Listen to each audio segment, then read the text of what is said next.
আকাশত কেৱল উৰাজাহাজহে নুৰে, মানুহৰ মন কিন্তু তাতোতকৈ বেছি বেগত উৰিব পাৰে। যেতিয়া আপোনাৰ দৃষ্টি স্পষ্টতা হ'ব আৰু নিৰন্তৰ পৰিশ্ৰম অটুট ৰাখিব, আপুনি এনে এক স্থানত গৈ পাবগৈ য'ত আপুনি নিজকে সপোন লাগিব।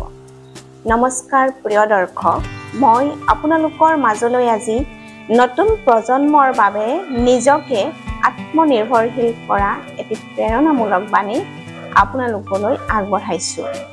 আজিৰ নতুন প্ৰজন্মই সপোন দেখিবলৈ আৰম্ভ কৰক, কাৰণ এয়া হৈছে সপোন গঢ়াৰ সময়।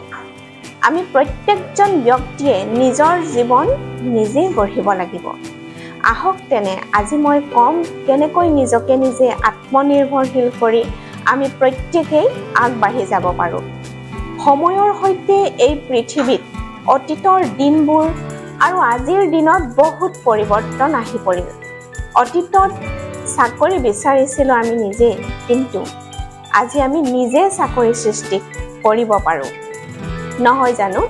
ঠিক তেনেদৰে তুমি নতুন চিন্তা আৰু সাহস ৰাখা, তেতিয়াহ'লে তুমি নিজকে আত্মনিৰ্ভৰশীল কৰি সফল হ'ব পাৰিবা। আজিৰ অসমত বহু যুৱক যুৱতীয়ে সৰু উদ্যোগ আৰম্ভ কৰি লাখ লাখ টকা উপাৰ্জন কৰি আত্মনিৰ্ভৰশীল হৈ পৰিছে।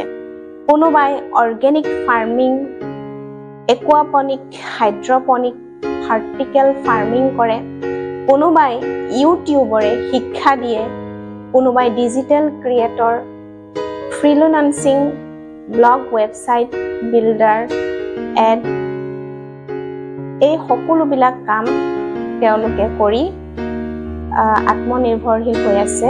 মাৰ্কেটিং, অনলাইন ষ্ট'ৰ আৰু কোনোবাই হেণ্ডমেড প্ৰডাক্ট বিক্ৰী কৰি দৰিদ্ৰ পৰিয়ালৰ পৰা উঠি লাখপতি হৈছে। গতিকে নিজকে বিশ্বাস কৰা। এই পৃথিৱীত সকলোতকৈ ডাঙৰ শক্তি হৈছে বিশ্বাস। যদি তুমি নিজেই নিজক বিশ্বাস কৰা, তেতিয়া এই পৃথিৱীয়ে তোমাৰ পথ সজাই দিব। আমাৰ এই যে মোবাইল ফোনটো কেৱল সময় নষ্টৰ বাবে নহয়, ই হৈছে আমাৰ ভৱিষ্যত গঢ়াৰ অস্ত্ৰ। সেয়েহে আমি সময় নষ্ট নকৰি, পথ কঠিন হ'ব কিন্তু সাহসেৰে আগবাঢ়া, নিজে কাম কৰা, কাম শিকা, চেষ্টা কৰা আৰু আজিৰ পৰাই সফলতাৰ নতুন কাহিনী ৰচনা কৰা। প্ৰিয় দৰ্শক, সেয়েহে নিজৰ জীৱনত সফল হ'ব খোজা প্ৰত্যেকজন যুৱক যুৱতীলৈ মোৰ এইখিনি অনুৰোধ যে সময় নষ্ট নকৰিব, নিজকে আত্মনিৰ্ভৰশীল কৰা আৰু তুমি নিজেই হ'বা আন এজনৰ উদাহৰণ। ধন্যবাদ।